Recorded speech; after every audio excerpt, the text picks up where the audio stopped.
Welcome to Forward Progress here on the Hammer Betting Network, live on the Forward Progress YouTube account and live on Hammer HQ on Twitch and on Twitter. If you do want to jump in on the conversation, join us on YouTube or on Twitch as we do see comments in real time and we can react to them. This is the second week in a row we're doing this as a live show. No worries if you miss it live on a weekly basis. We do record it as well, and we release it on our audio platforms, Spotify and Apple Music for Monday mornings if you follow the Forward Progress channels on those platforms. Clive, how's it going? What's up? Pretty good day. I had a nice day. How about you? Yeah, I didn't, but I didn't have a bad day either. Depending, I'll do accounting in the morning, but it's essentially like a wash of a day. Small loss or small win. Two biggest plays against the spread were Jags and Bengals. Would have loved the Jags to pull that out, and honestly felt like I was in a great position for that one to cover for a large majority of that game, and then kind of falls apart towards the end. I'm sure we'll talk about that a little bit more. But yeah, just overall one of those days where could have gone many ways, ended up just probably juicing out, I would say. Yeah. So one of my bigger plays, actually, I kind of sold off. So I bought the Jets early, and we talk about this, right? Like when you get closing line value, that offers you a few options of things you could do. And I wasn't all that confident in the Jets to win the game in particularly. It was more of where I thought the market would go, plus having the upside of Russell Wilson maybe sitting. So I was able to kind of make a nice number off of that, and then had a couple of overs that were relatively simple, and then a little bit of pain with Jacksonville today. I'll be honest, I was actually surprised at how much the Broncos line did end up moving, or at least that the Broncos ended up closing as home dogs. It's obviously very difficult to put a number on Brett Rippon because he had like 52 career dropbacks, I think, prior to this game. And those numbers were actually very good from an EPA per play perspective and a success rate perspective. And Russell Wilson just hasn't had a good year. So I found a real challenge in pricing that game overall. I ended up on the under and I ended up on the Broncos. I rarely play side and total in the same game. Ended up splitting that one. But that was, man, all the Broncos games seem to go the exact same way. Like, doesn't matter who the quarterback is. The defense plays really well. Just a real challenge for the Broncos offense to move the ball regardless of who's under center right now. Yeah, it's ugly too. It is really, really difficult to watch. Not a fun game to watch today. Chiefs, 49ers, much different story there. Yes. So for those who are listening for the first time, sort of the rundown of this show is myself and Clive will react or recap week 7 in the NFL. Anything that we felt strongly about going into this week that was solidified by today's games, and also where we think that maybe we were wrong about teams. Then we'll talk about whether or not our opinions of teams are changing based off of today's performance. We'll talk about possible overreactions and underreactions. We'll preview Monday Night Football, and then we will go game by game. Week 8 in the NFL. Neither myself or Clive have seen the lines for Week 8 in the NFL, so we'll predict where they opened up at, where we expect them to close at, which way the market will move. So we'll start right now with right and wrong. I knew exactly what to do, but in a much more real sense, I had no idea what to do.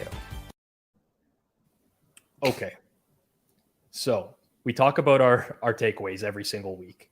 Yep. Last week, my takeaway was that Cincinnati's offense is getting way, way, way, way better. And that Tampa Bay's offense is a dumpster fire. Same. I'm going to give myself check marks for both of those. I didn't have the stones to play against the Bucs today, though.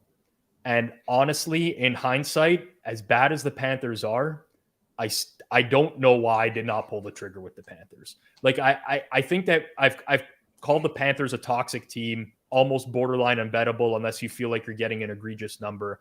I think a lot of what ended up being built into that line today was just speculation that the team has given up and that they're tanking because they traded Christian McCaffrey midseason. Like, how were the Bucs laying 13 on the road against another NFL team? It's, reputation, and I guess priors are a little bit stronger than they should be. There comes a point where, you have to adjust them relative to what your eyes are seeing. Like there's nothing out there that I've seen on tape that shows Tampa moving the ball at all, or I should say, being a threat to put up points. And so being in one of the states that has legalized sports books, every once in a while you get some free bets and things like that. So that's sometimes when I want to have some fun, I use those for some leads and some parlays. And the under in this game was one of them. Yeah, I hear you. I couldn't get myself to pull the trigger on the Panthers either, though, but I did like the under. Well, I mean, listen, it's hard to get like the PJ Walker performance out of my head from a couple weeks ago, or last week, I should say, because the Panthers defense generated a defensive score in that game, and they still didn't cover double digits against the Rams. So maybe I was a victim of betting on the Panthers last week. And this happens, right? Like, sure, you try to think that you're immune to it. Like, I made numbers on this game. My number is 10.5. Not egregious value with the 13, but a number that I probably would have bet if it wasn't the Carolina Panthers. So that one is, I kind of have to, a general takeaway is just like trust your instincts a little bit more and your reaction to the week. And Tampa, like, can't believe I didn't get there. The Cincinnati offense, some things work in their favor today. AJ Terrell gets hurt for the Falcons in the first quarter. They end up playing basically the entire game without their top three corners because D. Alford was also out their nickel corner. So since he moved the ball, playing a ton of shotgun again, which is great to see. And Joe Burrow he just torched that defense. It felt like there was a point in there where the Falcons were going to do what they normally do and get that comeback and like backdoor it. But then just Cincy squashed them late in the game, which was nice to see. To actually get somewhat of a sweat-free win in the NFL almost never happens anymore. Yeah, totally agree. So that was one of my games that I bet Monday. I bet the over, and a lot of it had to do with what we talked about of where I thought the line should be. So got a little bit of closing line value there. I think it closed at 47.5 almost everywhere. So I got 46.5 on Monday and took that. But that was, at the half, God, what was the score at the half? 28-17? It was, and that was like a crazy end to the first half, right? Because with the punt return. Yeah, the Falcons hit the bomb down the middle of the field to make it 28-14, and then the return was, that could have been hosed. It was almost hosed. It was like the last tackle there, which would have, if that happened, I might have turned the TV off for the rest of the day and said, Clive, you're hosting alone tonight. Like, I didn't want to watch football after that if that happened. Yeah. And then there was only 7 points in the second half. So it was actually closer than I thought it would be, but still it was a nice first half for me.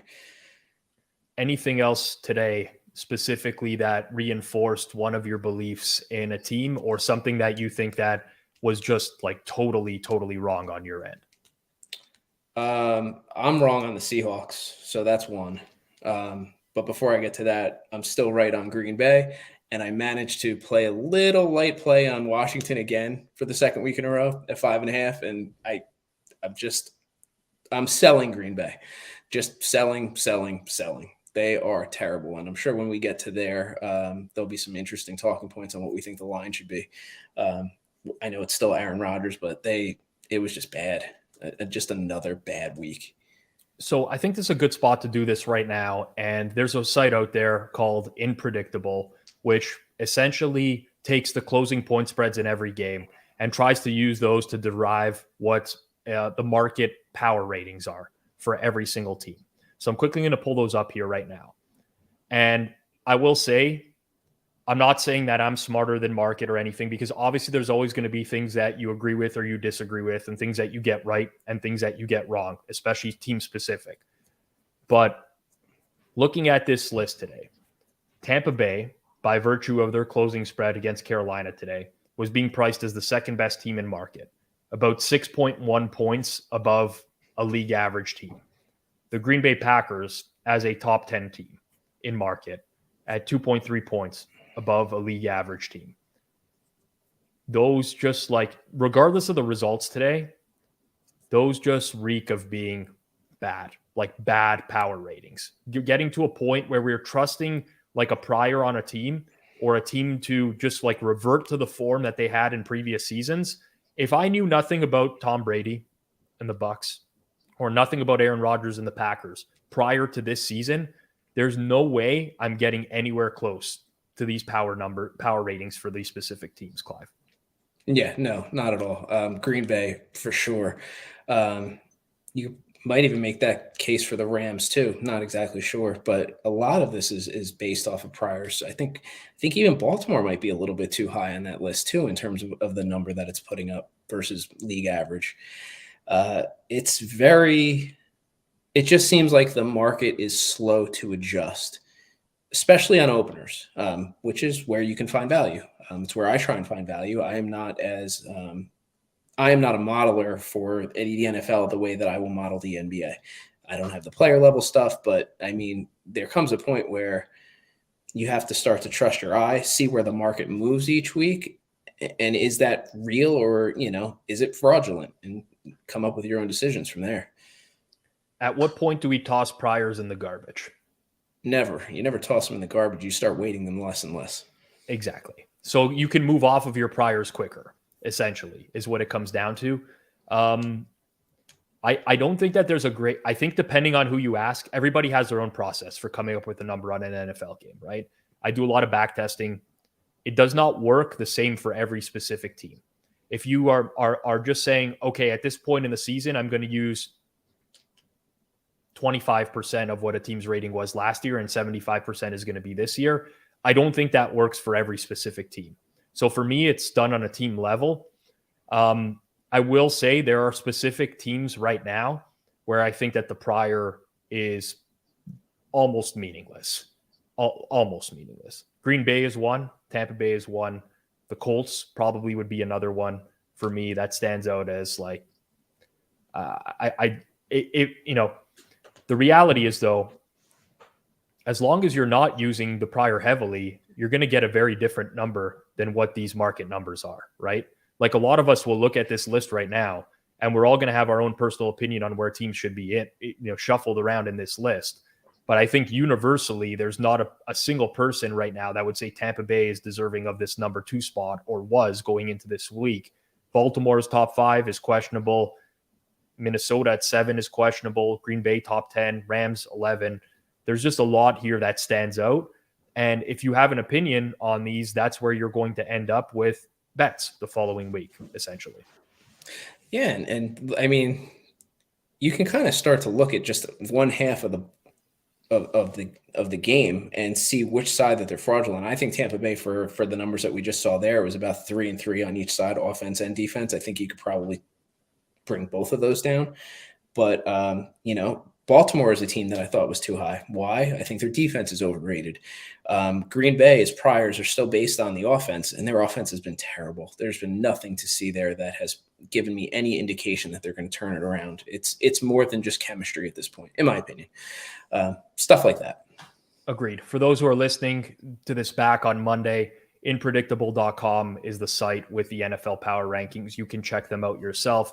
Top 10 off the top of the list: Buffalo, Tampa Bay, Kansas City, Philadelphia, Baltimore, Cincinnati, Minnesota, San Fran, Dallas, Green Bay, in that order, top to bottom. Let's get into some opinion changes from this week.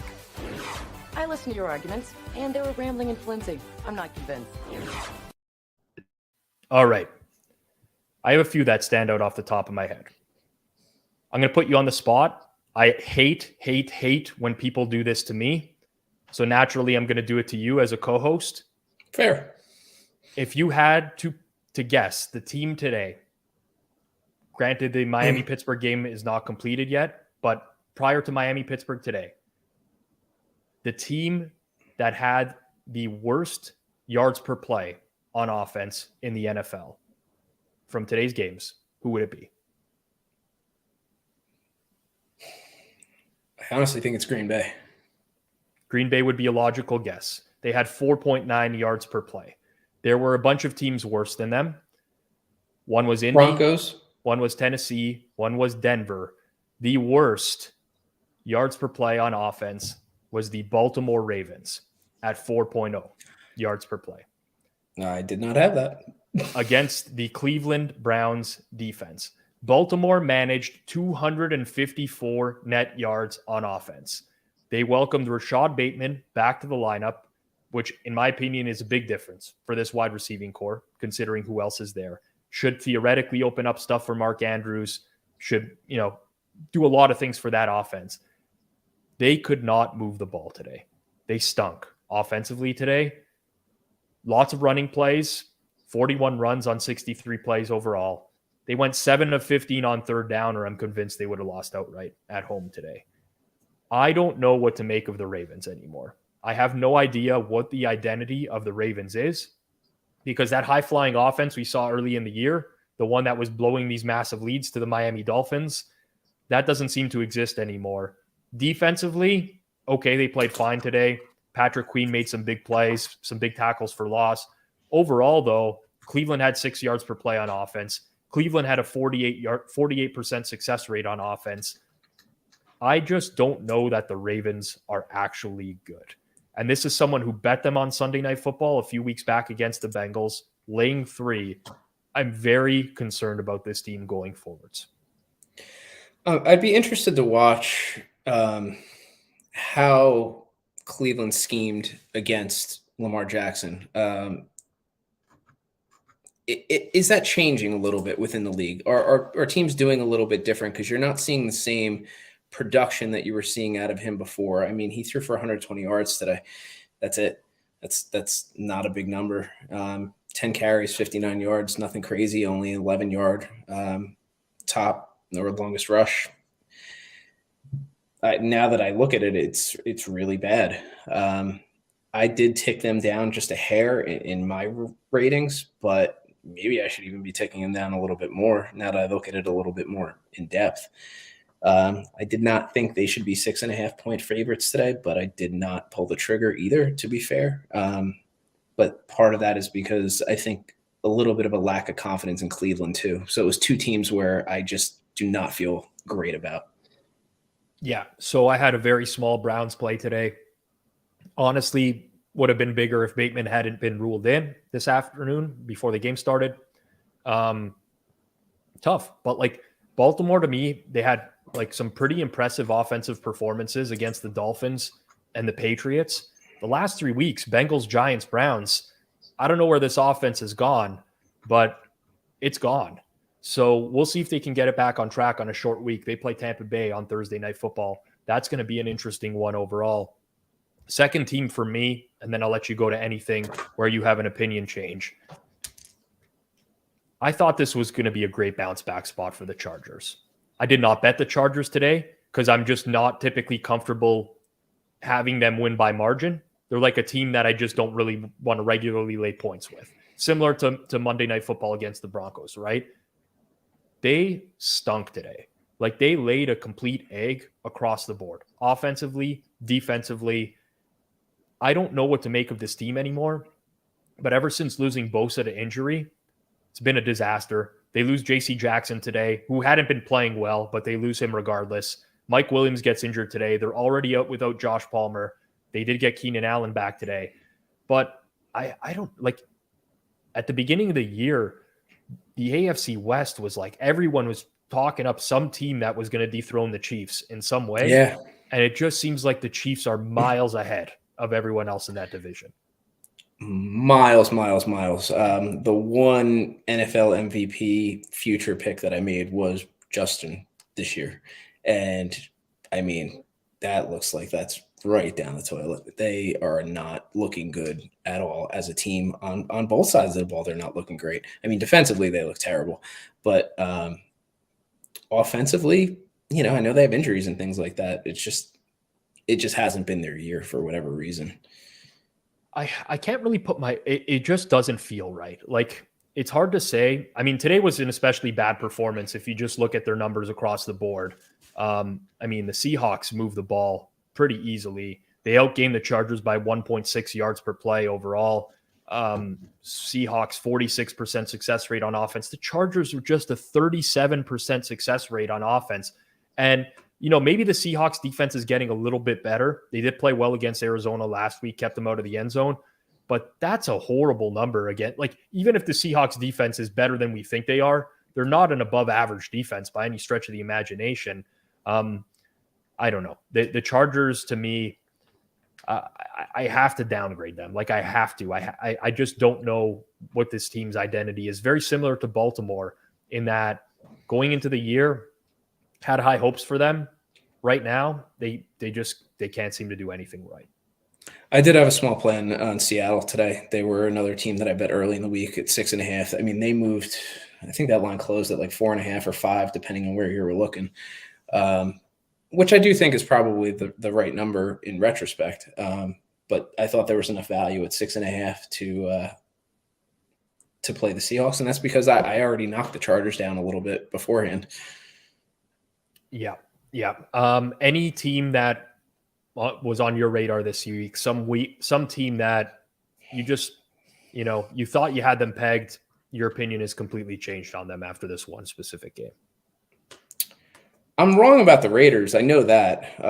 I can't get them right for whatever reason. I just can't. Welcome to the club. I haven't got the Raiders right in my lifetime, let alone this year. Those are probably the two that or the Raiders and the Seahawks. I even upgraded even more this week. I had them up a tick, but now even more so. They're playing really well offensively. It's kind of hard to ignore. The Seahawks are live for the NFC West right now. They are legitimately live because the 49ers are so beat up. The Rams do come out of their bye week, but we have no idea what the Rams actually are. Like the Arizona, like they're not scaring anyone at this point. DK Metcalf hurt his knee today. It is feared that he tore his ACL. That would be a big loss to that offense. But Geno Smith is playing really well. Like he's making throws that are not just the easy throws either. Like he is putting balls in great spots for the receivers. It's actually interesting to watch. It's like you'd never seen the guy before. It's Kurt Warner smart from the Arena League. Yeah, and I'm trying to think of like a quarterback that's had this type of resurgence after being a backup for that long. I guess Ryan Tannehill comes to mind as one where he didn't start for many years, all of a sudden started again, and he was good. But Geno is playing really well, and it's hard to ignore. And even without, Randy Mitchell references Ryan Tannehill as well here. But I mean, even without Metcalf, if they can get performances like this out of their defense, the offense is strong. It's solid. They move the ball. Kenneth Walker, like I'm not going to be the guy here that's like, oh, Kenneth Walker is worth so much, but like this is a legitimate playmaker that they have out of the backfield, right? Yeah. It looks like a well-oiled machine for Seattle. Yeah, and I'd say the difference between Geno Smith and Tannehill was like Tannehill had Derrick Henry running the ball, and a lot of his productivity was based off of the threat of play action and things like that. Like he was not making the types of throws that I'm seeing Geno make these last 2 or 3 weeks, which is very surprising. Geno very live for comeback player of the year. I don't typically look at these markets. I'm trying to think of who would Derrick Henry, obviously off a ACL injury, but that's not going to be a big one. Who else is possibly comeback player? I guess Brian Robinson, if he were to have a big second, like if Brian Robinson has a big second half of the year, the guy got shot and he's playing. He would probably win comeback player of the year, would he not? I think just with the narrative around it, there's a pretty good chance that does happen. Saquon, though, is big favorite right now. That makes sense. Yeah. Saquon, big favorite right now. We are live here on Forward Progress. If you haven't already, please hit that subscribe button on YouTube. You will get notified when we do go live on a weekly basis, 10:30 p.m. Eastern time, Sunday nights. Even if you're watching on Twitter right now, head over to YouTube, hit that subscribe button on Forward Progress. It is much appreciated. All right. Let's keep going, and I want to talk a little bit about overreactions. Oh my God! Okay, it's happening. Everybody stay calm. What's the procedure, everyone? What's the procedure? Stay calm. All right. I think I'll actually let you start this one, Clive. I've started the first two. Something that happened this week that you think people will overreact to. I do wonder if the general public's going to think the Giants are still more real than they are. I mean, I did watch a lot of that game today, and I still can't change them too much off of where I have them ranked. But I do think that people will overreact possibly to San Francisco giving up 44 today. And in a weird way, from a totals perspective, maybe overreact to Detroit having another very, very low scoring game. Okay. Those are the two. Okay. So let's start with the Giants and Jags. Sure. The Giants are an enigma to me. Completely can't get this team right. I do think that there are teams over the history of time in the NFL that consistently outperform their metrics because they have good coaching. I think the Giants might fall into that category because they are pulling out all of these coin flip games on a weekly basis. And the expectation is that, as is commonly the case whenever a team wins a bunch of coin flip games, is eventually they're going to start losing all these coin flip games. But we've seen many years where that doesn't happen. And to me, I love the Giants game plan right out of the gate today. So I bet the Jags, thinking that the Giants were going to lean heavily on their run to start the game, because that's what they've been doing over the course of the year, and they were going to fall behind doing so because I'm not a big fan of their defense. They came out throwing the ball. They threw it all over the Jags defense. Jags couldn't get any pressure. Now, granted, there's a million things that worked in the Giants' favor today. Sure. Travis Etienne fumbles off himself, like running into the end zone for a touchdown, which is a huge swing in that game. The Jags had a 3rd and 1 and a 4th and 1 in the fourth quarter. The 4th and 1 was a quarterback sneak where Trevor Lawrence got stopped. The 3rd and 1 was a Travis Etienne shotgun snap where he ran a draw. I thought he clearly picked up the first down. Nobody will have seen this play. It wasn't shown on Red Zone or anything like that. If you do get a chance to watch back the game, I actually changed the channel where I was watching the Jags game because I thought it was a first down. And I came back to the game and the Giants had the ball. And I was like, what just happened here? And I figured it out. So that's never going to get reflected in a box score. Huge momentum shift and win probability shift over the course of the entire game. But ultimately, the Giants, they just do this. They hang around, and they just find a way to get it done. And I wonder how much of this is attributable to coaching and whether or not there is actually going to be a regression at some point. Well, if teams start to adjust a little bit better, because it seems like Daniel Jones is the one that's extending drives when Saquon Barkley is not running the ball well. If I remember correctly from what I watched today, Saquon didn't have the greatest first quarter. Second half, he kind of turned things around a little bit, ended up over 110 yards rushing, or at 110 yards rushing, I should say. Still at 4.6 yards a carry. But Daniel Jones, 11 carries, 107 yards. That's a quarterback. And he didn't beat you with his arm today. 19 of 30, 1 touchdown, no picks. Only got sacked once. So I think teams eventually will adjust, and that's where the quote-unquote regression will come from. Yeah. I like your point about the Lions specifically because the Lions were victims of 5. They turned the ball over 5 times today. You're not going to score if you turn the ball over 5 times. To me, in that game, the Cowboys are the dead nut under team.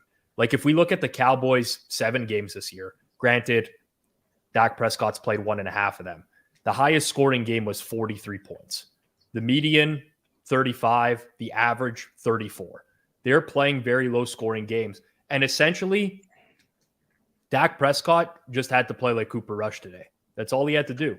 Just don't turn it over, move it down the field. Cowboys are content to run the ball and play defense. They're really like that type of team right now. So I still think the Lions are going to be in for some shootouts this year. The defense stinks. If a team does want to attack them, they can attack them overall. And the offense is nowhere near as bad as the last couple of performances. And even today, there was a fumble at the goal line that completely swung the game in the Cowboys' favor. Or else the Lions, they were very much in this game at that point. Yeah, they were implied to score 28 today.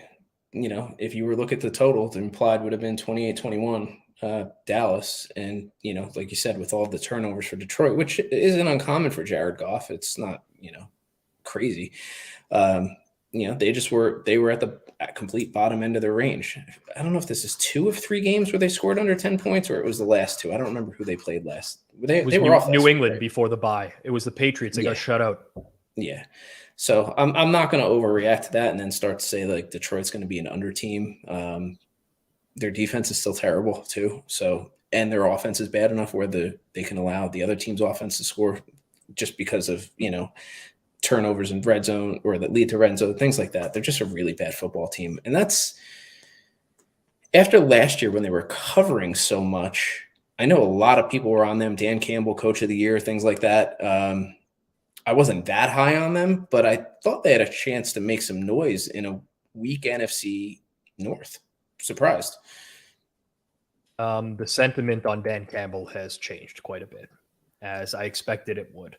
That's I give myself the Barry Horowitz pat on the back here, because that's I think one I got right going into the year, is that the Lions are frauds.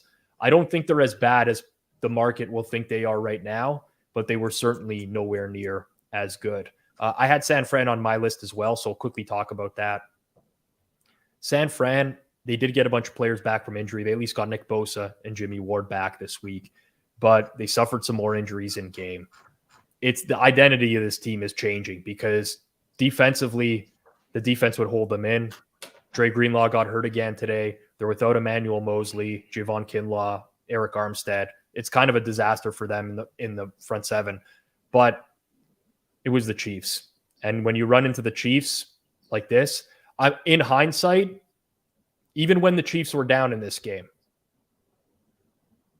I was regretting not betting the Chiefs, like pregame, because I was like, this is, you could almost just feel it when they have the offense moving. After Buffalo, like taking KC in these small spread games, I mean, obviously I'm going to trust my number more often than not, but sometimes I just got to give my head a shake, and it's just like, I need Patrick Mahomes to win today against a depleted defense. I should probably take that. And what I didn't understand this line move, and I am guilty of this probably more often than I should be in the NFL, probably because I don't have a full player built model, and that's not my strength in this particular sport. When that number moved down as much as it did from 3 to 1, I didn't get it. You're going to tell me that these two teams are even on a neutral for the most part? I mean, in essence, I don't see it. Their offense, San Francisco's offense, at no point has been good enough to warrant that kind of rating. And their defense is banged up. So I just didn't get it. But I couldn't get myself to pull the trigger. This was one of my over games, though. I did bet the over. So did I. We both cashed the over. So I was happy I got something in this game, and I felt really comfortable. As soon as I saw the 49ers scoring early, I felt comfortable. There did get to a point in the game where it was really sloggy. Andy Reid with like just his classic. Why did they Galaxy brain? Yeah. I could only laugh. I was only laughing at that point because I still felt very confident in the over, but just unreal sometimes the in-game decision-making from these coaches. All right. So if you ask people honestly, because I think I've seen enough of Andy Reid, I actually thought that was a possibility. I just want to know how many people knowing Andy Reid were actually surprised, because I wasn't surprised. I thought it was stupid, but I wasn't that surprised. I thought that was on the table. It's not surprising. So like anyone who's watched football knows that that's not surprising. It's just like, that's what Andy Reid is kind of known for. Like, Andy Reid's a good coach, right? I mean, I think he prepares his team well, puts in together good game plans, but the in-game management is not his specialty.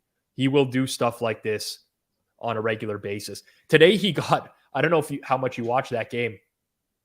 Today he was trying to signal to his team to huddle, and he did the huddle signal, and the refs thought he was signaling timeout, and they charged the Chiefs with a timeout, which I thought was hilarious as well. He is, if there is any coach in the NFL that would benefit the most from having a game manager as a coach, like just literally that role, it's him. He is negative. I don't know how many points or what you bring his rating down for that. It doesn't necessarily counteract how good he is at game planning and putting his offense in good situations, but God, it's like been 10 years of this, more than that. Yep. Andy Reid and Mike Tomlin stand out to me as guys that are old school, who I actually think are good coaches, and Pete Carroll would be the third actually as well. All old school guys. I don't know that Carroll's a good coach. I'll give him credit for this year, but they could really use an in-game manager on the sidelines there. We got one more game coming up this week. It's in New England. We'll head to Monday Night Football. The Monday Night Football look ahead. If I wasn't doing prime time on the Hammer tomorrow, my interest level in Monday Night Football this week would be non-existent. It is the Patriots. It is the Bears. It is yet another game that we can bet on, which is great. Unfortunately for me, Mac Jones likely starting at quarterback makes this just a massive uncertain game at this point. I really have no idea how to price this game or how to price Mac Jones coming off of a high ankle sprain. Well, put it this way, I guess the market's been hanging at -7.5 all week, and it hasn't really moved much from the announcement that Mac Jones is going to play. So what does the market really believe in terms of what he is different than Bailey? Not a lot, I guess. Circa moved to 8 off of the Mac Jones news, as did some other books. Bet Chris is at 9, -105 on New England right now. Yep. Now, I like Bailey Zappi quite a bit. I don't think that he is better than Mac Jones just yet. I think he potentially could be. But Mac Jones with limited mobility, I said this to Suma on primetime at the half tonight. Imagine being in Mac Jones' shoes and you're sitting on the sidelines. Bailey Zappi's now winning you games. Patriots are blowing out teams. They're looking good. And all I'm thinking, if I'm Mac Jones, is there's no way I can allow Bailey Zappi to start against the Chicago Bears this week because I'm going to lose my job if that's the case. I am doing whatever is humanly possible to be the starting quarterback this week. That's what I feel like we're at right now. That sounds fair. That's got to be a tough position to be in for him too, especially when, you're expected to win another game. And what's that, 3-0 then for Bailey at that point as a starter? Yeah. And then going the next week into the Jets, probably not as much of a favorite as they would have expected to be in the beginning of the year. But, I think there's still a light favorite there too. How much more momentum do you want him to get before your job's done? Right. Yep. I mean, I still have high hopes for Zappi. I feel sorry for friends that bet Zappi offensive rookie of the year futures and stuff like that, because I actually think that was a great bet in hindsight. But it does seem a lot can happen though too. I mean, true. With a high ankle sprain like that, that's not that uncommon to re-injure or injure something else in the leg because of that. So, it's only week 8 next week. Absolute worst case scenario for the Patriots this week is if they lose, but if they win a close game against the Bears, and then they just have the whole week of quarterback controversy going into the Jets game. Should Zappi start? Is Jones healthy? Whatever. Feels like a game that they need to win comfortably just so that they don't spend a full week answering those questions. Yeah. I really don't have a lot of interest in watching this game. This will be a game where I have the iPad or the laptop that I'm bringing around with me as I'm packing and doing other stuff. This is not going to be an exciting game. Yep. I'm kind of in the same boat as you right now in terms of, I'll be watching. I'll never come on and do halftime commentary on primetime without watching the first half and stuff like that. That's just not my nature. Can't stand when content creators do that. Drives me up a wall when you can clearly tell that they haven't been watching the game whatsoever. But I shall do that, and I probably will not enjoy myself. All right, we're done with Monday Night Football. We will get into the look ahead for Week 8. I think tomorrow, there's a birthday tomorrow. I just read it. Mike McDaniel. It's his birthday tomorrow, as he once famously said. You just read it. I'll never forget that now. Neither will I. All right, busy week next week. Again, to reiterate, I feel like it's important for me to do so. I have not seen the opening lines for this week. I don't check the only opening lines for this week. I Know that Clive tries to stay away from them.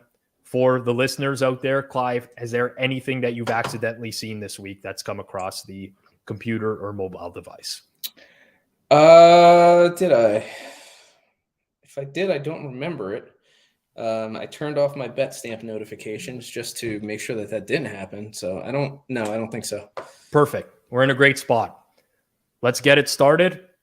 Purpose of this, what do we think the opening lines should be in these games? Where will the market move towards by end of week? Starting with Thursday Night Football. Tampa Bay Buccaneers hosting the Baltimore Ravens. We're going to do side and total on every game. Go ahead. I would rather you start this one because I have absolutely zero fucking clue what this number gets sent out at. I have a general idea of where it would move based off of the opener, but this to me, like, when do the Bucs finally get downgraded in market? Like, big time. When does that happen? Because it has to happen. So I think they take a half measure with what they open, and then they realize with the action that they get, they should have taken a bigger measure. So I honestly think this will open at -2.5, and I think it'll probably close at -1 in that area, maybe even a pick. I don't know. That's just my perception.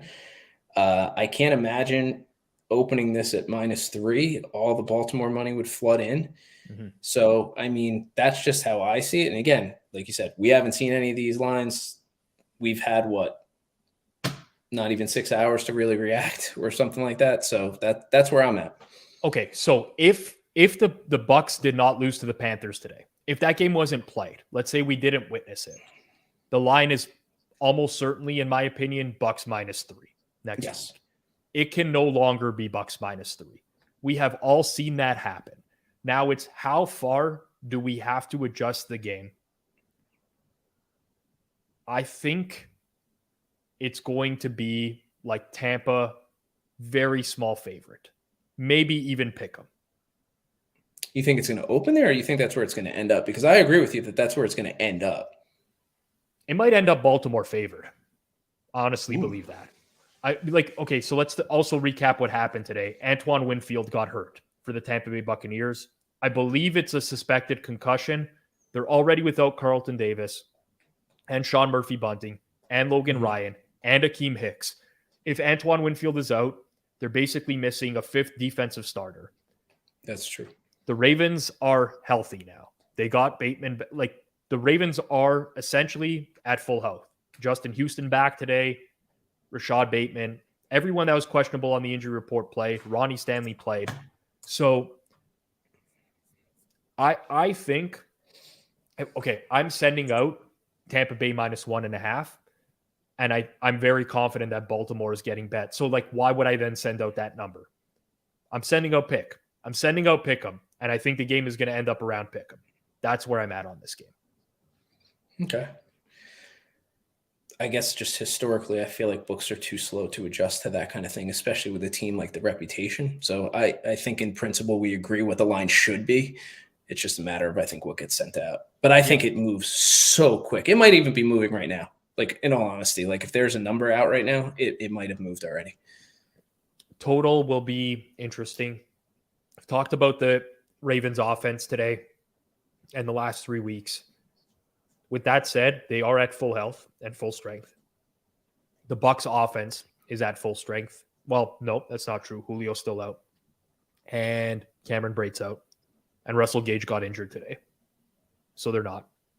But I feel like 44 is a good number. I wrote 43.5. That was my number. And I think it gets bet down a little bit too. I don't know where it'll go. I don't, because I think the injuries as the week plays out will impact where this total goes. Bucs defense especially. Keep your eye out on the Bucs defensive injuries. One show on the Hammer, it's called Day to Day with Chris Abbott and Clive TA. Gets released Tuesday nights. I would highly, highly, highly recommend that you listen to that on Spotify or Apple Music. Set subscriptions. Great listen in terms of unpacking all the injury events over the course of the week. Game number 2, London game is back this week. Not so certain I want to start my Sunday morning with the Jacksonville Jaguars and Denver Broncos. Incredibly stupid question, but I think it needs to be asked regardless because it's going to come up this week. This is the Jags home away from home. Do they have a home field advantage in London? I don't know, maybe half a point, if anything. Like, because they play there every year, right? Every year. Every year.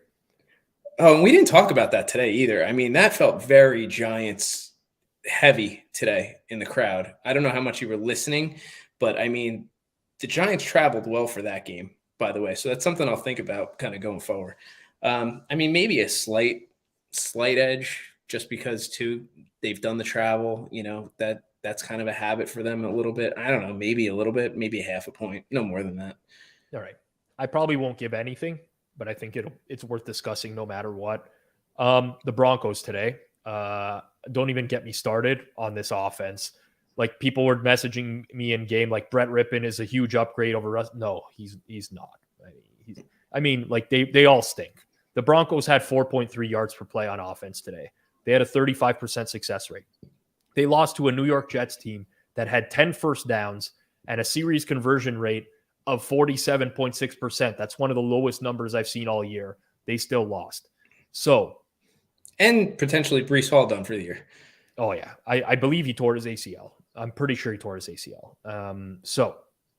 Broncos on neutral against the Jags. I can do this one first. Jags are favored, without a doubt.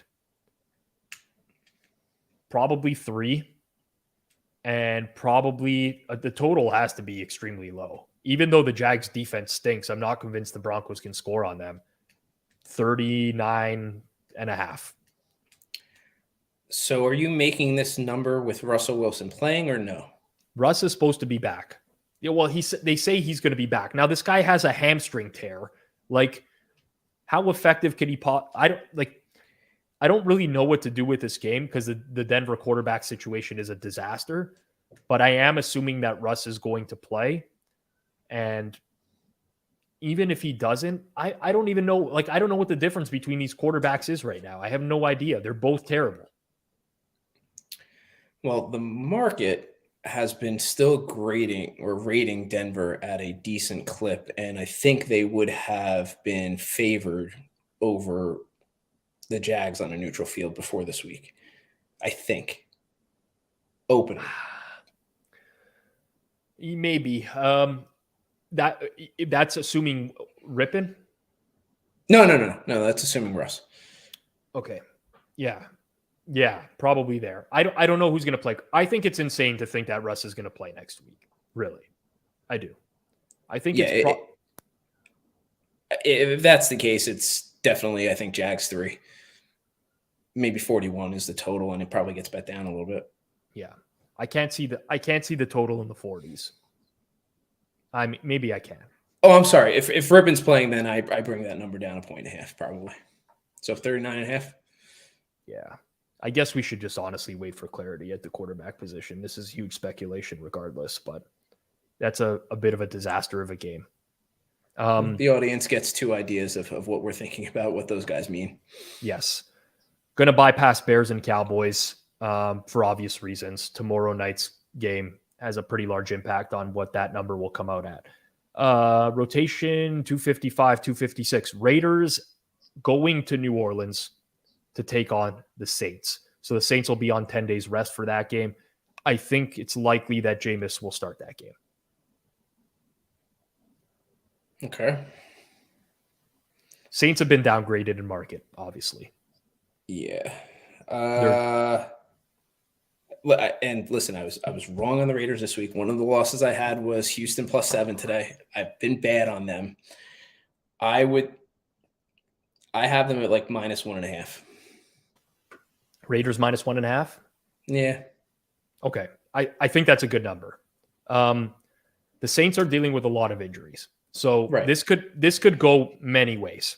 I would open the Raiders a small favorite as well. But it should be noted that the Saints, they did get Chris Olave back last week, but Michael Thomas, Jarvis Landry, starting tight end Adam Troutman are all injured for that team.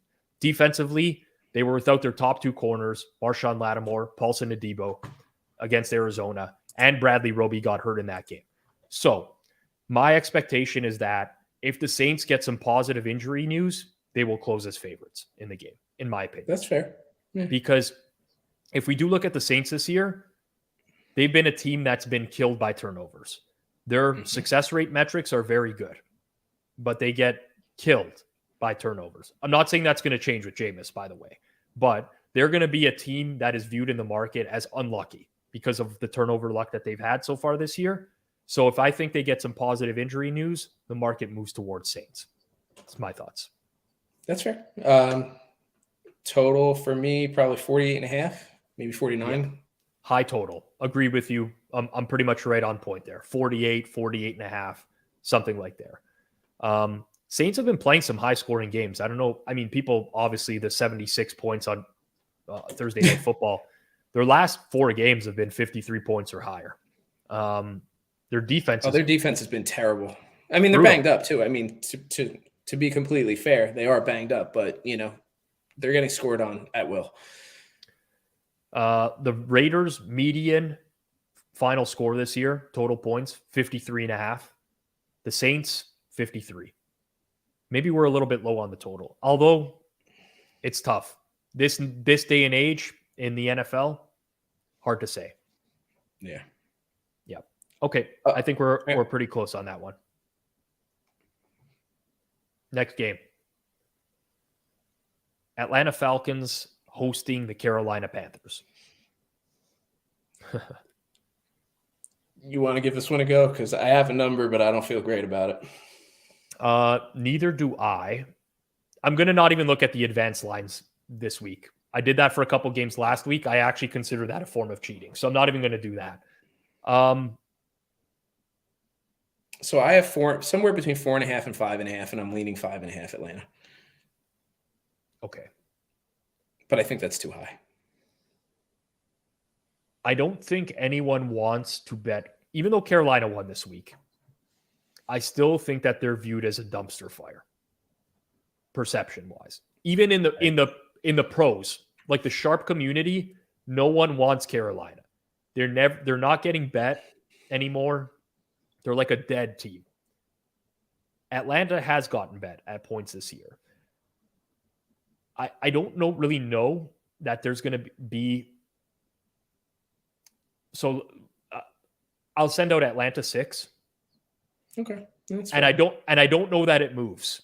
I don't know that any team gets support in this game, because needing the Falcons to win by a touchdown, in my opinion, seems like a bad bet considering the state of their defense. Cornerbacks dinged up galore across the board. Like I mentioned, AJ Terrell got hurt today. They were already without Casey Hayward and D. Alford. Their starting safety, Jalen Hawkins, also got hurt today. Bad secondary. Can Carolina exploit it? I don't know that they can. I honestly don't know. But that's the state. I think it's just not a game that's going to attract interest.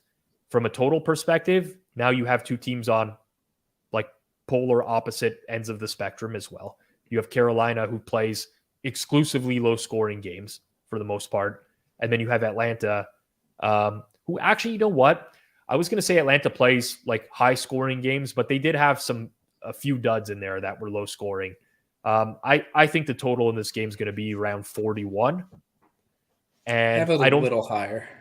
Okay, that's interesting you say that, because I don't think that Carolina generates money to the over at any point this season. That's also a good point. I mean, so Atlanta, since he closed at 47.5. And maybe this is me also too thinking that not adjusting Atlanta's offense, because their offense hasn't been particularly great either. I mean, the last 3 weeks, I think now, the last 3 games that they've played. So maybe I'm a little bit too high on them from what we saw earlier in the season. And now that I think about the number that I had 42.5, but I would bet the under. So then it's probably not a good number. So I'm making this with PJ Walker at quarterback.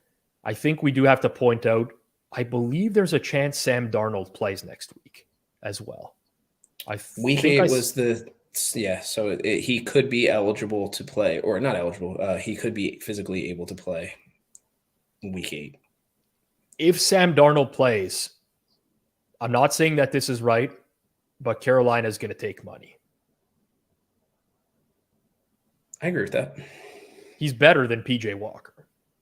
I'm not saying Darnold stinks, but he's an upgrade. Like Carolina takes money at that point. Yeah, PJ is below replacement level. He definitely moves the needle far downward. And keep in mind too, not you, anybody who's listening, sometimes these numbers that we put out are what we think they're going to open at and not what they're going to close at either. So I think at 42.5, if I put that out, the number would get bet down to where you're saying at 41. Okay. Sunday Night Football is now final. Look at me, the dummy who bet second half over. 0 points in the second half. Ends 16-10 in favor of the Dolphins, which is actually perfect timing because we now have back-to-back games involving teams that were featured on Sunday Night Football. We have the Steelers going to Philadelphia. It's a battle of Pennsylvania to take on the Eagles. Have to monitor injuries from tonight. Didn't really see who got banged up for the Steelers. I know that Lane Johnson got hurt against the Cowboys 2 weeks ago. I wonder if with the bye, he's ready to play this week. That would be a significant loss at right tackle for the Eagles. But Eagles hosting the Steelers. -9.5. I was going to say 10.5, but we're around the same spot. We're on opposite sides of 10. I mean, we saw the Steelers take money tonight at close from 7.5 to 7, ends up covering the number. This is a very appealing spot for Steelers backers. I'm not a trends guy. I'm not gonna be like, oh, Mike Tomlin as a dog, you got to take Pittsburgh or whatever. But this is a spot where they get bet in market. When they are big underdogs, people tend to gravitate to them. The only time it didn't happen was against Tampa a couple weeks ago, or last week, I should say. That was because they had a ton of injuries on the defensive side of the ball. They're pretty much healthy. Only Ahkello Witherspoon is hurt on the defensive side of the ball. I just think the Eagles are so good, man. Like maybe I overrate them and their perception, but I think they're really good. And I cannot see this being single digit spread. So what kept me a little bit from 10 to 9.5 is kind of what you were saying, that I think they'd get a lot of Steeler money at 10. But I don't know. I'll be interested to see where it goes. I mean, I don't think we're that far off, but I think both numbers are kind of reasonable. You can make a case for it. Yep. I think the total will be very close to what we saw with Miami-Pittsburgh tonight, which was 44.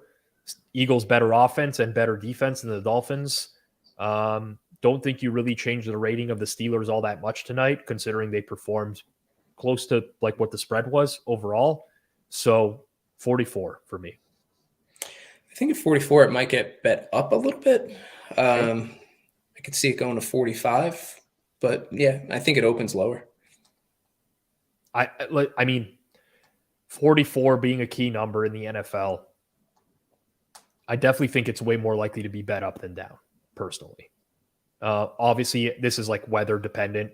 We are getting into late October in Philadelphia. Always got to monitor this stuff. I just want to throw that out there as a caveat, but for sure, we're pretty close on that one. Dolphins go to Detroit to play the Lions. I was going to say highest total of the week, but maybe not now anymore. I don't know the rest of the I mean, I have the rest of the games in front of me here, but this is going to be a high total. It might be the highest total of the week. Like this is in the 50s, right? It has to be in the 50s. Yeah. I have 50.5/51. Not exactly sure. I'm in the same boat. 51. I do think that it's more likely to get bet under than over.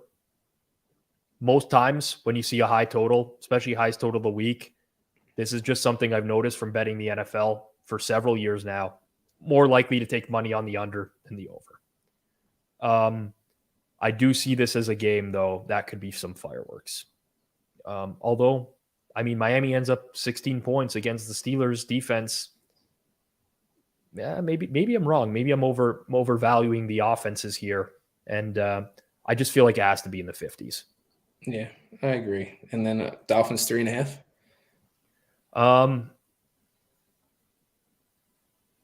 Yeah, 3 minus 120. I can see that. 3 I don't know. I don't have a feel for the Lions anymore. I really don't have a feel for the Lions anymore. What would you have said before the Dolphins game tonight? Did that change anything, given that they only put up 16, they only won by 6? Does that change anything? I don't think it changes a whole lot.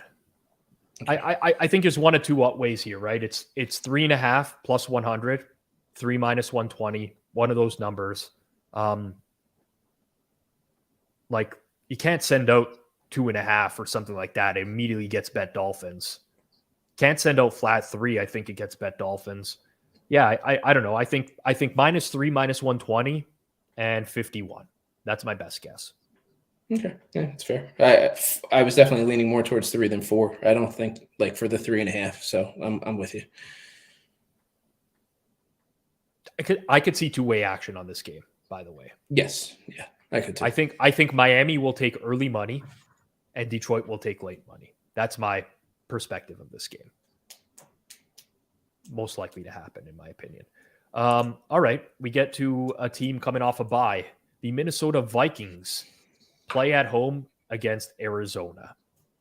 The Cardinals. Cardinals are on like a mini bye, considering they played Thursday. So it kind of mitigates the effect of the full break that Minnesota has. I'm kind of torn between what I see with Minnesota versus what the market kind of has for them. And how the market's been putting numbers out for them. I don't have a good feel for this. I'm not going to lie. Neither do I. I'll start this one, and you tell me if I'm out to lunch, okay?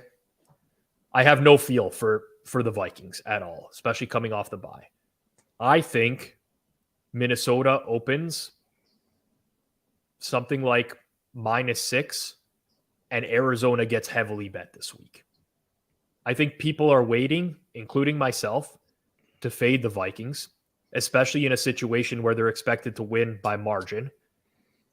It's scary because Minnesota's fully healthy and Arizona's not. Arizona's got like all sorts of offensive line injuries. Rodney Hudson, Justin Pugh, Max Garcia got hurt. Obviously, they're still missing Marquise Brown, even though they got DeAndre Hopkins back. So I don't think that Arizona's super appealing, but I think the Vikings, the way that they are rated in market, are probably a 6-point favorite and get bet down to like 4.5, 4 maybe, even 3.5. Yeah. 4.5 is the number where I think it's going to end. Where I think it was opening, I'm having a harder time with. But it was either 5.5 or 6. And the reason I think 5.5 is because, like you said, I think at 6, the Cardinals get a lot of money up front. But, I mean, I think we have the same idea of what the market perceives and where it's going to go. So this is a question here. Why do you think that people want to bet the Cardinals if it opened at Vikings 6? I think that the market, or generally speaking, people who are market makers that move lines think that the Vikings are paper tigers because they have not beaten anybody of substance yet. Like, that's the reality of the situation. If we go through the Vikings schedule so far this season and break it down, we got Green Bay, who they beat in week 1. That looks way less impressive now. They got smoked by the Eagles, their only step up in class. Detroit, New Orleans, Chicago, Miami with a backup quarterback. That got injured in that game as well. So I think when you're just looking at the Vikings from top to bottom and like you're evaluating the schedule, they look like a candidate for coming back down to earth. Is Arizona the team that's going to do it? I'm not sure. But the Cardinals offense looks a whole lot better with DeAndre Hopkins there. I can tell you that. Those Kyler Murray splits. Drastic. Yeah. Very drastic. What did it? I think Hopkins had 10 receptions last week, 2. I know the Cardinals scored 2 on pick sixes. Is that right? They did. On Thursday? They scored 2 defensive touchdowns, yes. But I haven't seen – so I think the Cardinals defense, too, has been uneven. What we saw in the first week was very easy to react to, right? Like Kansas City absolutely torched them. And they were killed on defense. They were killed on, like, they had so many injuries on defense, and they've slowly been getting healthier defensively. And I think they are a little bit better than market, which is why another reason why I think it does get bet down. Yeah. I'm not high on Arizona personally, but like even at 6, if the market was to put out 6, I would bet Arizona at that price. I think I would bet it immediately. I'll look at everything, injuries and stuff like that, but if that opens 6 tomorrow, I'm betting it. Yeah. Maybe even after this call. New England Jets. We're going to skip that. Same reason as we skipping the Bears Cowboys. It's just unfair to try to make a number without having seen New England play tomorrow. I expect New England will be a small favorite at the Jets. That could change. Oh, by the way, Arizona, Minnesota, total. Hot. It's above 47. It's not in the 50s. I'll say 48. I think your number's better than mine. I have it just under 47. I have 46.5, which I think would get bet up. I cannot see it closing below 47 personally. No, I don't think it'll close there. I'm just thinking where it gets open, and maybe I'm under appreciating that the market, or maybe, I don't know. I think Hopkins means a lot to that offense, like a lot, like more than a wide receiver probably should for an offense that's not that good, right? Like, so I'm thinking about what the Cardinals have put up before now. I do think it gets bet up at 46.5. It should open at 47 though. You're right. I'm getting a little too cute. All right. We have 1, 2, 3, 4, 5, 6 more games to get through. This will be not an interesting one, but we get through every single one of them and we can bet all of them. The Houston Texans host the Tennessee Titans in an AFC South matchup. Tennessee -6. Oh, I'll bet Houston. I'll bet Houston at 6. The Texans suck. Don't get me wrong. The Texans suck. So do the Titans, kind of. How do the Titans win games? I really need to know how the Titans win games. I can't figure it out on a weekly basis. 292 yards of total offense today. Actually, less than that. 254 yards of total offense today. Man, like there's something I'm missing with this team, I think. Either that or they're just going to come down to earth real quick. The only thing that I saw with them was what was on Red Zone. I honestly didn't catch any of the rest of the game. They are worse than I thought they were too. Like when I'm looking at some of these other metrics. So we usually have a game every week where we're way off relative to one another. This is going to be the game. I would send out Tennessee -3.5. And I'm not convinced that Houston doesn't get bet at that price. Maybe I'm just undervaluing I don't think people think the Titans are good. I don't think people want to bet the Titans as a favorite on the road. And it's a tough game to put a number on, particularly because I don't like either of these teams. But I can't see Titans 6. I cannot see it. This is me probably overreacting to be betting Houston today and losing. Maybe. Probably. It's possible. I mean, the Texans, I mean, they looked like they were going to cover for a large majority of that game, and then they didn't get anything done. And Tennessee is on the road too, so that's another factor. I mean, what did Houston Raiders close at today? 7? 7. Like 7 flat? No. Yeah. Yep. I don't think it ever came off 7 over the course of the entire week. And it closed 7 flat. Yeah. All right. Yeah, 6 is too much. Ugh.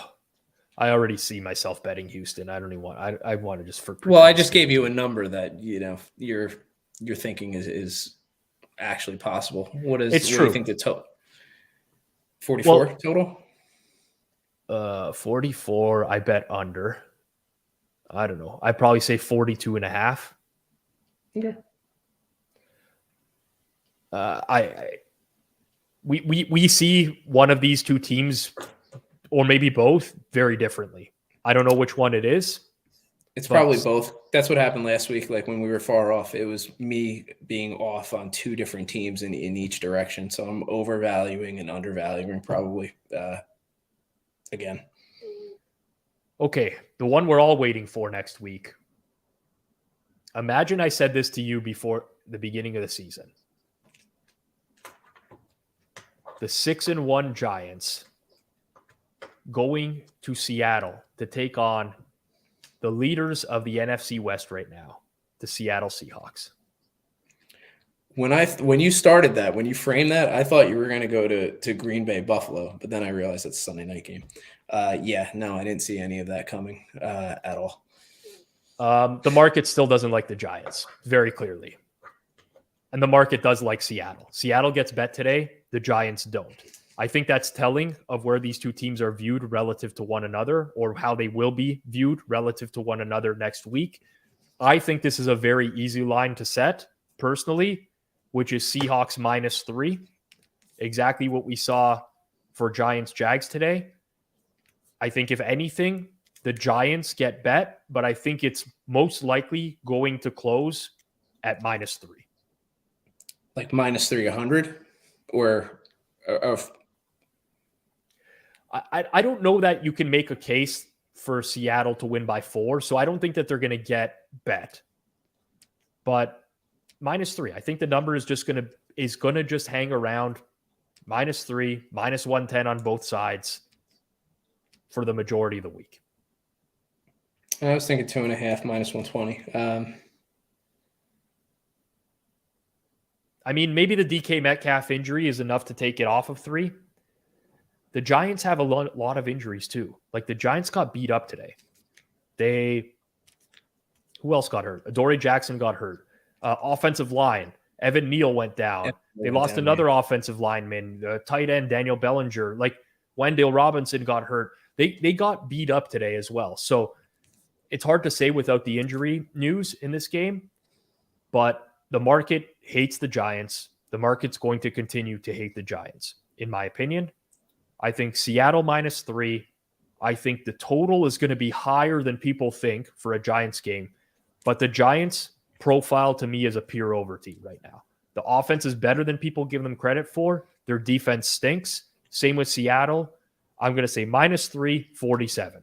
And I think that those are very good numbers and will close in those ranges. So we're close on the spread. What I think will open, I think it would be more like 45.5, 46 and get bet up just because I think everybody thought the Giants were under team and not scoring a lot. But I don't know. I'll be interested to see where that one opens for sure. So let me ask you this. The Jags, do you downgrade them at this point? And how much?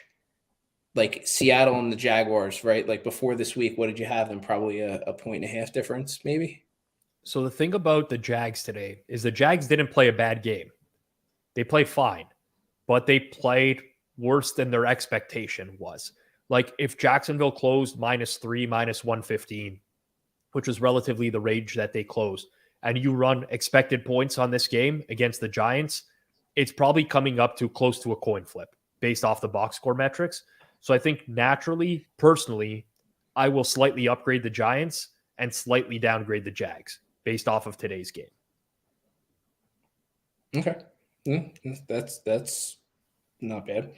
But I'm upgrading the Seahawks a hell of a lot more than the Giants after that performance today, because that was pretty impressive. Yeah. So I guess that's another question. Is that an overreaction or not on Seattle? I don't know. I think I've just been unwilling to truly believe that this could be Seattle. Like I have a preconceived notion in my head of Pete Carroll being a moron, of the defense being absolutely terrible, of Geno Smith being a waste man for the majority of his career. And like, that's not the case. And I mean, it's very important to just like process new data and just be willing to admit that you were wrong about something, or you might have even been wrong about something. You don't even have to say that I was wrong about this team, but I could be wrong. And Seattle's better than I gave them credit for. I thought they were going to be really bad. I made a bet before the year to start on the Seattle Seahawks to get the first overall pick in the draft. I clicked submit on that bet, and I made that bet. I thought they were going to be terrible. They are not terrible. They're way closer to average than they are terrible. Yeah, I mean, I'm looking at their point differential. I think when you add in today, they're literally at -1. So a lot of their points were against Detroit, New Orleans. They lost to the Falcons, beat the Cardinals, and then they just beat up on the Chargers. I guess it depends. Yeah, I think that if it opens 45-46, it gets bet up. So do I. I think both these teams profile as over teams right now, personally. That's why I had the number a little bit higher. Maybe I'm wrong. I mean, it would be weird to see a Giants total in that range, right? 47. So maybe you're more of a totals expert, or I think you're generally better on the totals than I am overall. All right. Ugly one. Commanders at Colts. NFC at AFC. Non-conference. I think this is a tough game to open. Probably. I mean, I did bet the Commanders again today. It's 2 weeks in a row.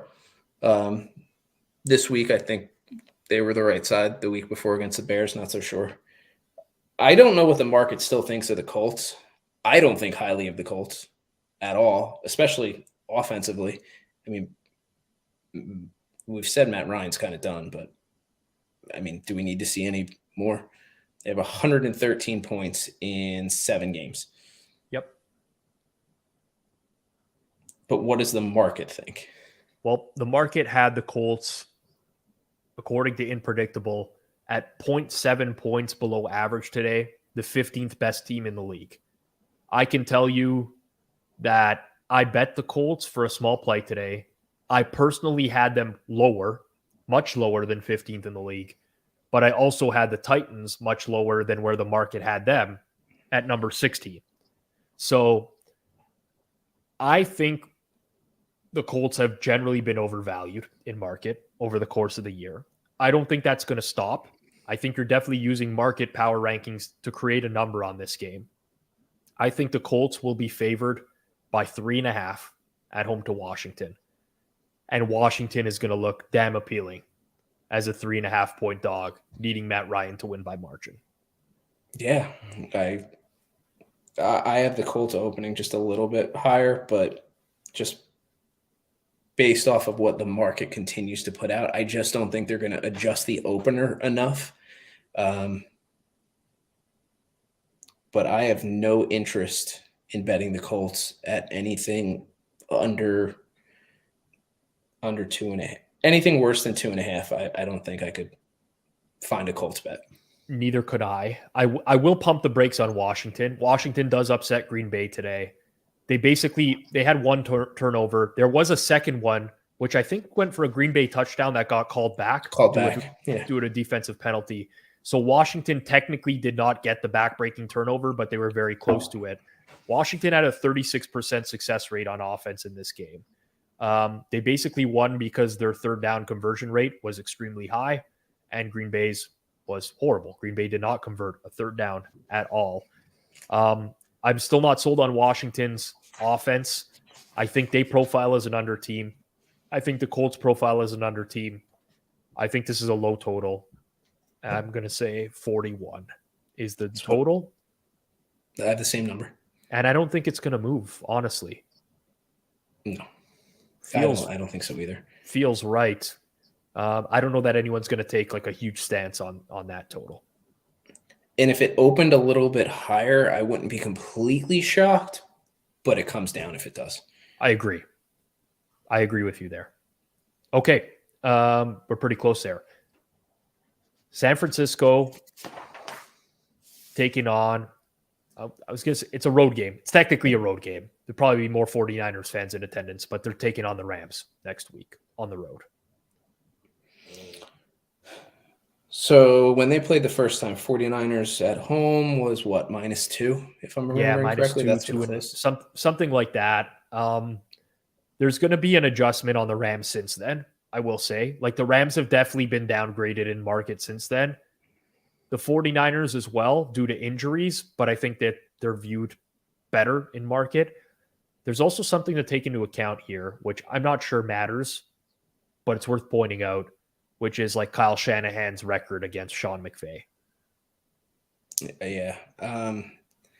And I think when you saw the number move as much as it did versus the Chiefs after it opened, I know Bosa ended up playing, but I don't think it's because anybody downgraded the Chiefs. I think they overrated San Francisco. I agree with you 100%. It was just a reaction to San Fran getting some players back on defense and Trent Williams playing that they were like, all right, San Fran is better now.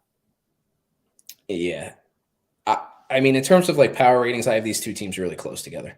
I mean, you could say maybe a half a point either way. I don't know what you give really the home field. I don't know what you give the history. I mean, maybe it opens the Rams -1, 1.5. And then you see San Francisco taking money.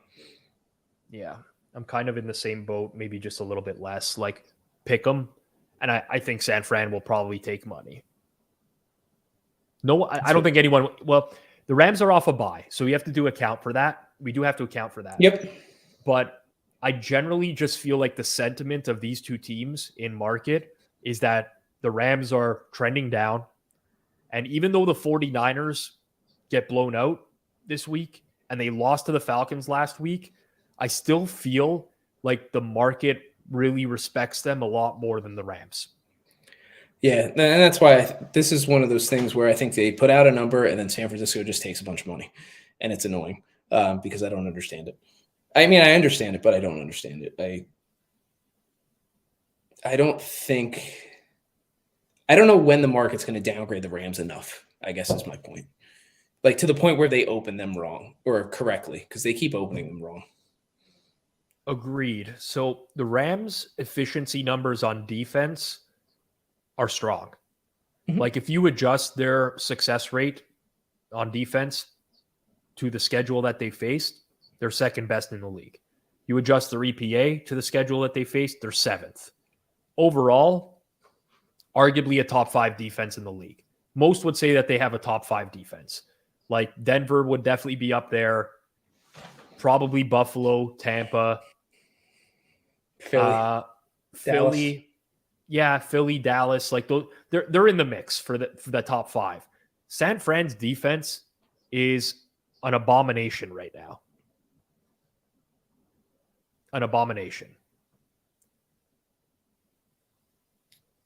Oh, they have too many injuries.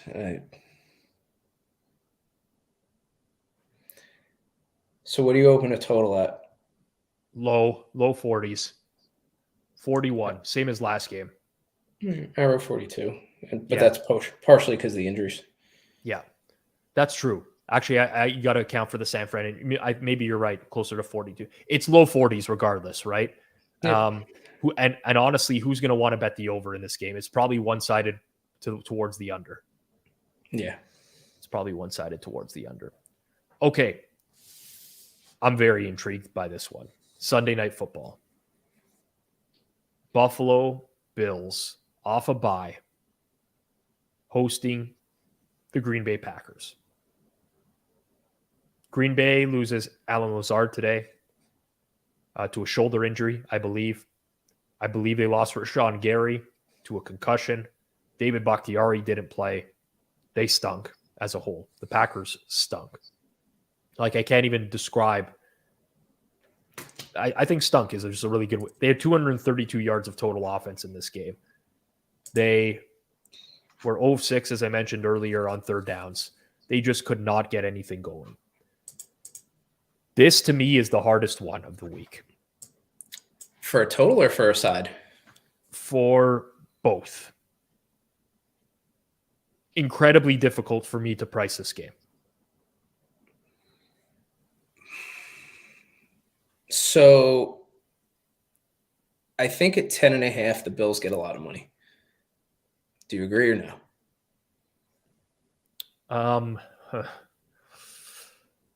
I don't know. Like, I don't want the Packers in this game, but is there going to be market appeal of getting Aaron Rodgers as a double-digit underdog? Like, forget about what we know about the Packers offense. Someone out there is going to bet a lot of money and say, give me Aaron Rodgers getting double digits. Because this line has to be double digits now, right?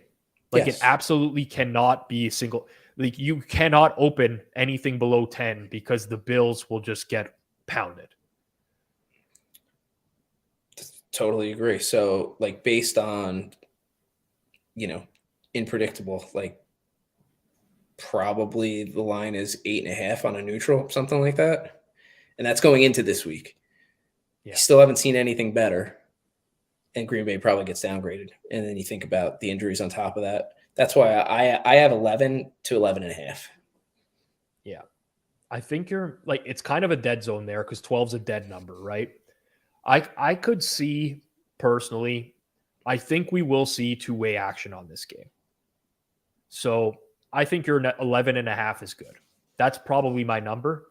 I think the Bills are still going to get bet, and then you will get buyback on Green Bay at post. Like, if this gets a 13, Green Bay gets bought back. I would buy back Green Bay. I feel like I would bet. I mean, I would struggle to send that bet in, but I probably would bet Green Bay 13. So I have a very hard time setting a total for this game, weather notwithstanding, because I haven't seen that at all.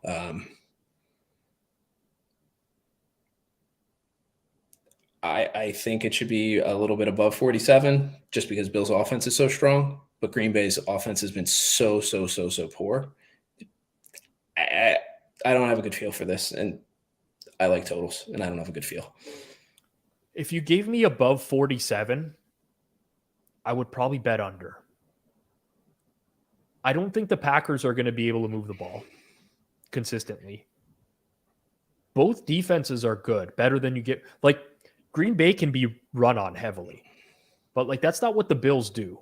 Green Bay's pass defense is better than it's given credit for. We'll see if Rashawn Gary plays. That's a big one for them because they don't want to lose him on the outside. But I don't know, 47 seems right to me as where the market will settle. I would probably open higher. Like, I would probably be in your range as well. 47.5. That's what I have written. That's what I wrote down. Yeah. And I think what I would like to do is I don't think I would take an under. I think I would take Green Bay team total under. Maybe the Bills over, depending on who's playing for Green Bay. Yeah. I mean, Green Bay's like, here's who they've played. Minnesota, right? They don't look particularly great. They gave up 23. The Bears, Tampa, New England, which went to OT, the Giants, which don't have a great offense. They really don't. And the Jets put up 27, and one of those was a punt return for a touchdown. So they haven't been facing all of that difficult of offenses either.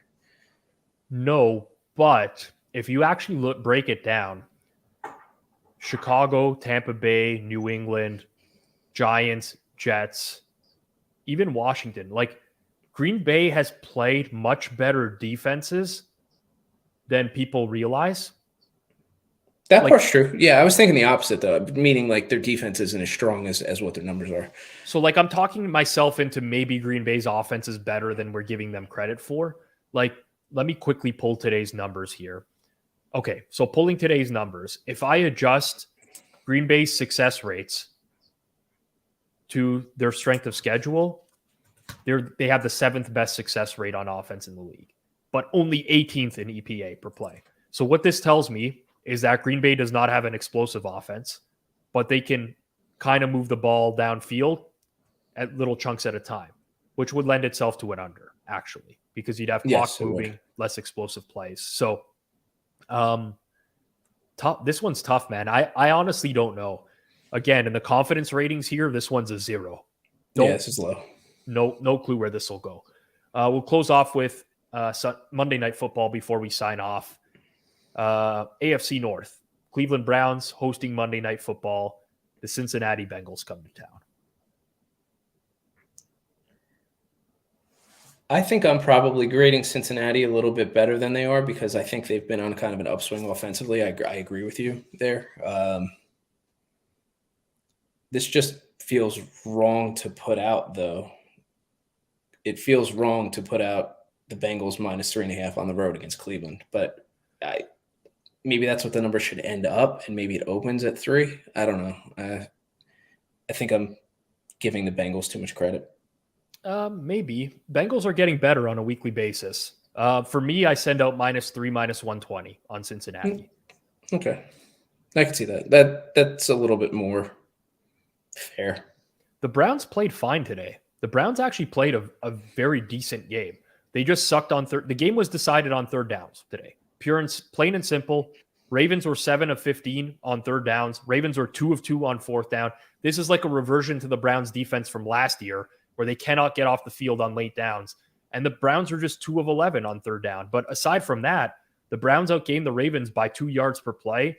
They played a fine game, did Cleveland.